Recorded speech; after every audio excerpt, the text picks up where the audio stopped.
And we're back in the Majestic here in Chamonix for the very last one interview. UTMB 2021 winner, the champion. Thank you so much, Courtney, for coming. Thanks to you for being here.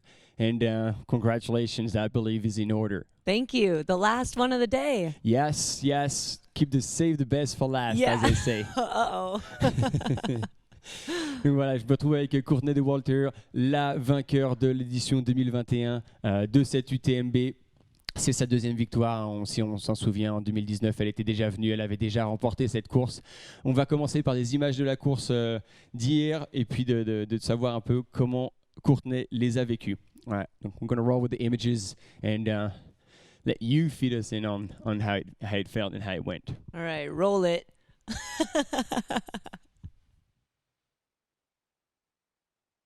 Oh man, the crowds everywhere were amazing. It was so fun rolling into aid stations. Yeah. Got a little cold at night, so I had a long sleeve and then a windbreaker. Yeah, but you see, like, it was actually cold and windy, like with the wind, I think it was below freezing temperatures. Yeah. Up top there, that's Col de Ferret, was very chilly, but morning was right around the corner, so it was fine. There was, sunshine coming. And that's on a long downhill from Grand Col Ferret.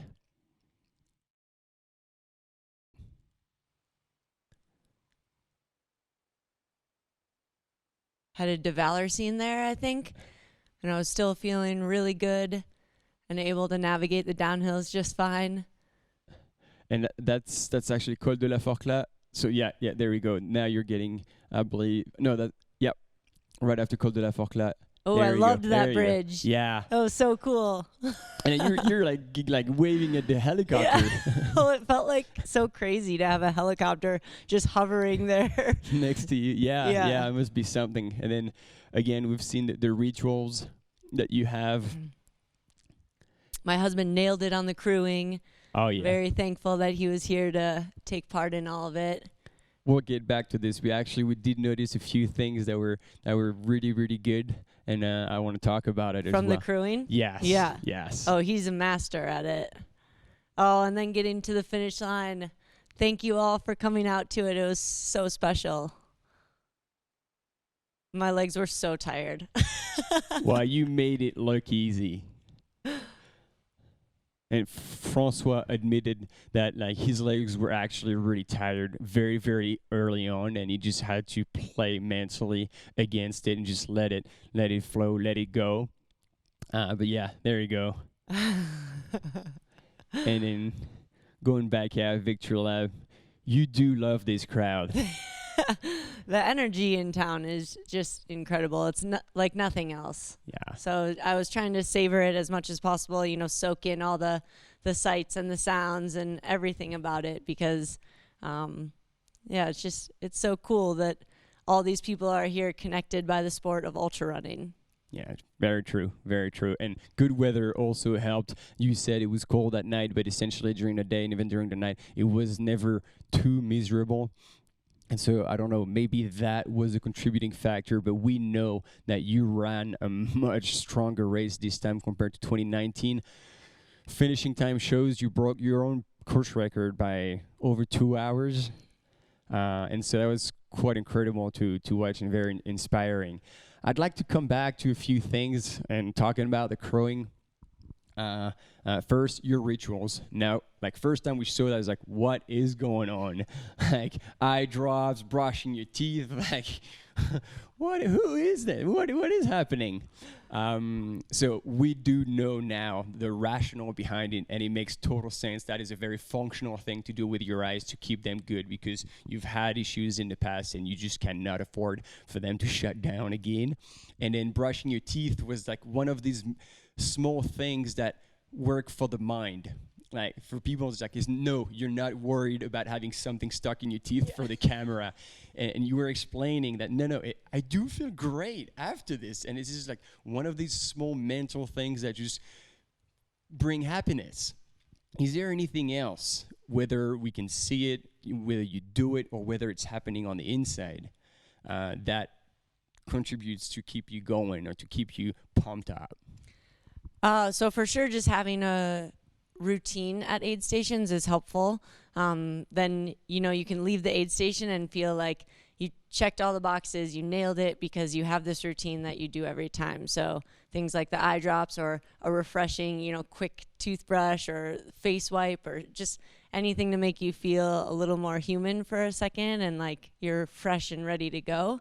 But for sure in my head the whole time is just trying to stay as present as possible. So if I would get ahead of myself or behind myself and be, thinking of how much farther I had to go or thinking about what happened on the trail 10 kilometers ago, it wasn't useful for me. And so I would just repeat to myself quite a bit, like stay here, be present right now.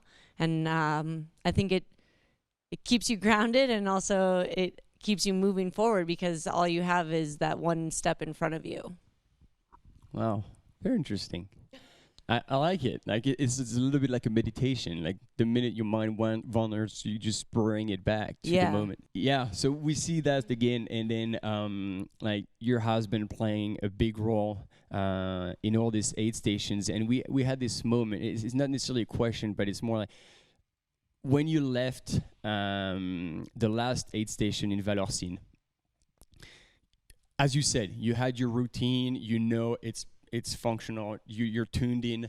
You get your stuff done, and then you're like, okay, now I'm in my race. I'm out of here. You turned around. You start going out, but you actually stopped, looked back, made eye contact, said nothing, but there was a big thank you there, and we witnessed that. It's like, like that was such gratefulness. Be like, thanks for being here. I am not being a bitch running away from you without saying anything. I'm in my race, but you were in the moment, and yet that brought you back. You turn around, it's like showing your appreciation. And it was really incredible to watch that. And we shared it with all the audience, like, this is like the true collaboration, and obviously way beyond collaboration, there's love and everything. But the fact that you can run so strong, but still be in the moment and be thankful for that was really good to watch. Has there been any moment outside of racing when you experienced this kind of relationship with your husband, or potentially where you can switch roles and help each other out in a different way? Oh, I like to think there's a lot of moments outside of ultra running where we're teammates with each other and we make each other better.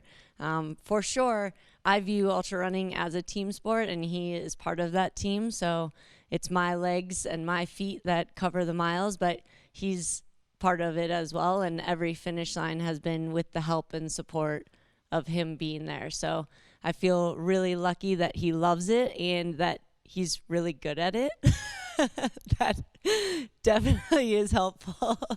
But yeah, it's just so cool to share these moments and these memories with people. That's, I think, at the end of it, what it's all about is the shared moments. And as you said, sharing the moment with the close ones, just as much as with the stranger on the side of the trail who cheers you on, and you can live off of that. Yeah, absolutely. Well, that would be pretty different from hard rock. Maybe if they put more people on the side of the trail, that'll help you out. There are plenty of little animals I could share moments with there. Were they real, or were they from the part of your imagination? Good question. We don't know. Courtney, thank you so much for giving us a little bit of your time. It's been, again, super overwhelming to see you win another time, and in such a great time as well. You said it at the finish line already. You say, as long as there's going to be a crowd and people there, I want to be back.